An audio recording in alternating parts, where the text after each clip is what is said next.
Bismillahirrahmanirrahim. Assalamualaikum warahmatullahi wabarakatuh. Alhamdulillah wassalatu wassalamu ala rasulillah wa ala alihi washabihi wa wala wa ba'd. Segala puji Allah subhanahu wa ta'ala yang telah melimpahkan nikmat yang begitu banyak, sehingga alhamdulillah kita masih diberi nikmat iman dan Islam dan kesehatan. Salam salawat kita aturkan kepada Nabi Muhammad SAW, yang mana dengan kita mengikuti sunnah dan ajarannya dan mengikuti akhlaknya, insyaallah kita akan bahagia dunia akhirat. Ikhwan fillah wa akhwati fillah, insyaallah kita akan melanjutkan pembahasan kita. Sebagaimana kita tahu bahwasannya peranan hati atas anggota tubuh yang lain ini sangat-sangat penting. Sampai-sampai Rasulullah SAW bersabda, "Ala fa inna fil jasadi mudghah, idza salahat salahal jasadu kulluh, wa idza fasadat fasal jasadu kulluh, ala wa'il qalbu." Ketahuilah bahwasanya di dalam anggota tubuh ada segumpal daging. Apabila segumpal daging ini baik, maka baik pula anggota tubuh yang lain. Apabila segumpal ini rusak, maka rusak pula anggota tubuh yang lain, ketahui itulah hati. Maka dari sini posisi hati ini sangat-sangat penting. Oleh karena itu kita harus memberikan nutrisi, memberikan gizi. Begitu juga kita harus memperhatikan hal-hal yang bisa menjadikan hati itu rusak, hati itu mati, hati itu sakit. Di antara adalah kita menjauhi racun-racun hati. Ikhwan fillah wa akhwati fillah, maka pada kesempatan ini kita lanjutkan pembahasan tentang sumumul qalbi arba'ah, yang ketika itu fudulut ta'am.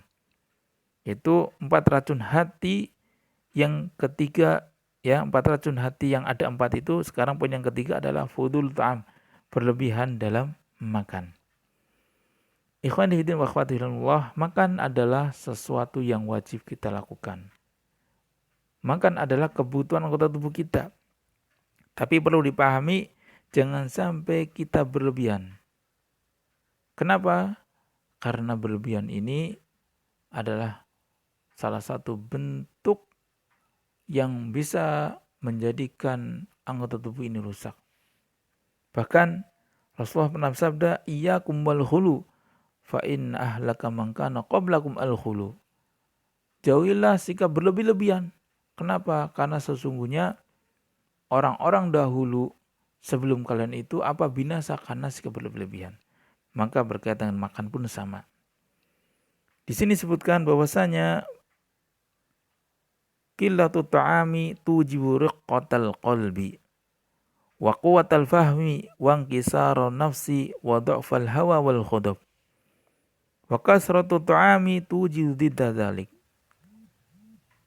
Ikhwan hidin wa akhwati fillah, kita ketahui bahwasanya apa?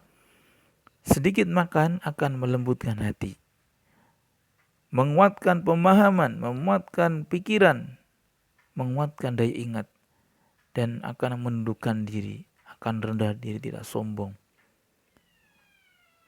dan akan melemahkan hawa nafsu dan marah. Jadi akan melemahkan hawa nafsu dan marah. Ya, jadi inilah faedah ketika kita makan sedikit atau secukupnya. Kebalikannya, banyak makan akan mengakibatkan apa? Akan mengakibatkan kebalikannya, akan mengeraskan hati, akan melemahkan pemahaman, daya ingat, akan menjadikan kita sombong, dan akan mengumbar hawa nafsu dan kita mudah untuk emosi. Na'udzubillah min dzalik. Adapun dalil yang menunjukkan larangan berlebihan dalam makan dari sahabat Mikdam, ya, Anil Mikdam ni Ma'ad Yakrib qol sami'tu Rasulullah sallallahu alaihi wasallam yaqul. Dari sahabat Mikdam Ibnu Ma'ad Yakrib, beliau berkata bahwasanya saya pernah mendengar Rasulullah sallallahu alaihi wasallam bersabda, ya, sami'tu Rasulullah sallallahu alaihi wasallam yaqul. Ya, beliau pernah mendengar Rasulullah, ya, berkata, "Ma mal abnu Adam ya'an syarran min batnihi bihasbi ibni Adam lukaimatin. Yatmanu salbahu fa in kana la mahallah fa thulusun li ta'amihi wa thulusun li syarabihi wa thulusun li nafsihi." Yang artinya tidak ada bejana yang diisi oleh anak Adam yang lebih buruk daripada perutnya. Jadi tidak ada yang lebih buruk daripada perutnya. Cukuplah bagi anak Adam beberapa suap untuk menegakkan tulang punggungnya. Jika tidak bisa, maka sepertiga dari perutnya hendaknya diisi untuk makanannya, sepertiga untuk minumannya, dan sepertiga untuk nafasnya. Ini jadi dibagi 3. Jangan semuanya makanan, semuanya. Disisakan nafas sedikit. Apalagi ya tidak diberi minum. Jadi ini ikhwanidin wa akhwati fillah. Jangan semua apa yang kita inginkan kita makan. Hari ini kita makan ini, hari ini makan ini, hari ini makan. Seharian kita disibukkan dengan makan. Na'udzubillah min dzalik. Jadi hadis ini sekali lagi menunjukkan larangan. Karena apa? Karena Rasulullah di sini bersabda tidak ada bencana yang diisi oleh anak Adam yang lebih buruk. Jadi seburuk-buruk ketika kita mengisi sesuatu adalah ketika seseorang berlebihan dalam mengisi perutnya. Na'udzu min dzalik.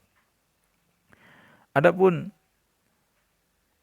asar atau perkataan sahabat atau tabi'in atau setelahnya yang berkaitan dengan masalah berlebihan dalam makanan, di sini disebutkan sebagian salaf berkata sebagian pemuda Bani Israel itu berta'abud.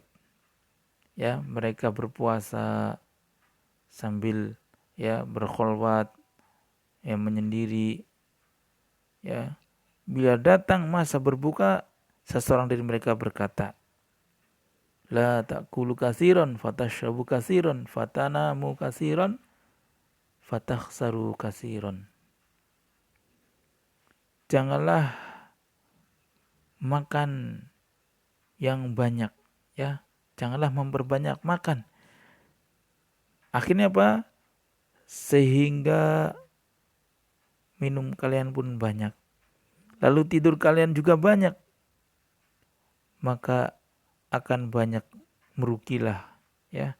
Maka kalian akan banyak merugi. Ini coba bayangkan.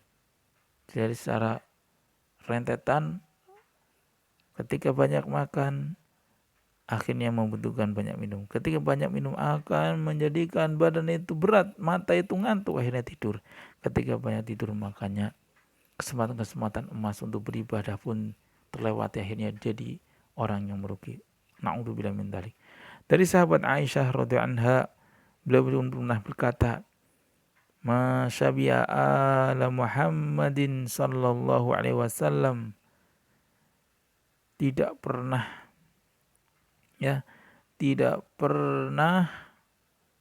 sejak masuknya di kota Madinah, yaitu ala Muhammadin sallallahu alaihi wasallam, ya, keluarga Rasulullah SAW, belum pernah apa? Belum pernah kenyang. Belum pernah merasa kenyang dengan apa? Ya, jadi sejak masuk kota Madinah, keluarga Rasulullah SAW belum pernah merasakan kenyang. Oleh apa? Min khubsi burrin salayalin.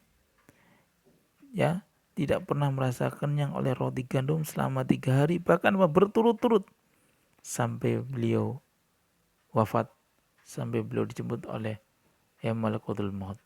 Ini coba bayangkan seorang pemimpin, seorang presiden, sampai-sampai dia makan saja apa? Sedikit. Meskipun ketika Rasulullah SAW kalaulah misalkan mau untuk makan banyak pun ada insya Allah. Tapi terkadang mereka ya dari kalangan orang-orang soleh, bahkan para nabi seperti Nabi Muhammad, menjadikan makan itu hanya wasilah saja. Dan terkadang juga Rasulullah memang memiliki makan yang terbatas. Itu. Kemudian berkata Ibrahim bin Adham, beliau mengatakan, man dobito batnahu dobito dinahu. Barang siapa yang bisa memelihara perutnya, maka akan apa? Terpelihara dirinya. Wa man malaka ju'ahu malakal akhlaqa salihah. Dan barang siapa yang mampu menguasai rasa laparnya, maka apa? Akan memilih akhlak yang baik. Jadi barang siapa yang mampu menguasai rasa laparnya akan memilih akhlak yang baik. Wa inna ma'siyatallahi ba'idatun minal ja'i qaribatun minal syab'ani. Sesungguhnya kemaksiatan kepada Allah itu jauh dari seorang yang lapar dan dekat dengan seorang yang kenyang. Ini. Jadi ikhwanidin wa akhwati fillah, mari kita introspeksi diri ketika kita masih sering suka ghibah, masih sering namimah, suka iri dengki, malas untuk belajar, malas untuk melakukan amal soleh, malas untuk menebarkan salam, malas untuk memiliki akhlak mulia, malas memiliki senyum dan seterusnya. Ingat, bisa jadi mungkin ini bukan karena makan kita. Kita berlebihan dalam makanan. Kita berlebihan dalam mengkonsumsi apa saja yang kita inginkan. Apalagi sekali lagi ikhwan fillah wa akhwatillah, kadang makan kita yang kita makan kurang sehat. Makanan yang mengandung bahan-bahan berbahaya seperti bahan pengawet, ya, seperti makanan yang over atau berlebihan. Makan pedas yang sangat-sangat pedas. Levelnya level tinggi. Ingat bahwasanya kita diamanai untuk menjaga diri kita, menjaga amanah badan kita. Jadikanlah badan kita untuk beribadah kepada Allah Subhanahu wa taala. Semoga Allah Subhanahu wa taala selalu menjaga diri kita dari mara bahaya, dari segala hal yang bisa melarikan kita untuk berzikir kepada Allah Subhanahu wa taala. Kita tutup subhanallah, asyhadu an la ilaha illa anta astaghfiruka wa atubu ilaik. Kalau ada kesalahan memaafkan. Akhirul kalam. Assalamualaikum warahmatullahi wabarakatuh.